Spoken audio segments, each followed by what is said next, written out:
ठिकाणी माणसाची बुद्धी सगळ्या गोष्टी घडत असतात. लग्न कुणासोबत होणार, कधी होणार, या गोष्टी ठरलेल्या आहेत. अर्थ, पैसा तुम्हाला किती मिळणार, तुमच्या जीवनामध्ये ही गोष्ट सुद्धा ठरलेली आहे. मृत्यू कुठं होणार, कोणत्या कारणानं होणार, कसा होणार, ही सुद्धा गोष्ट ठरलेली आहे. तुम्हाला अन्न कुठे, किती, कसं खायला मिळणार, ही गोष्ट सुद्धा ठरलेली आहे.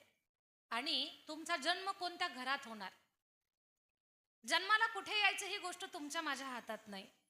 जर जन्माला कुठे यायचं ही गोष्ट जर आपल्या हातात असती तर सगळीच माणसं श्रीमंताच्या घरात जन्माला आली असते. गरिबाच्या घरात कोणी जन्मालाच आलं नसतं. पण ही गोष्ट तुमच्या माझ्या हातात नाहीये, ती गोष्ट सुद्धा परमेश्वराच्या हातात आहे. पण एक गोष्ट आपल्या हातात आहे माझ्या दादांनो, जन्माला कुठे यायचं हे जरी आपल्या हातात नसलं तर जिथे जन्माला आलो तिथे चांगली कर्म करून स्वतःचं कर्तृत्व सिद्ध करणं, ही गोष्ट मात्र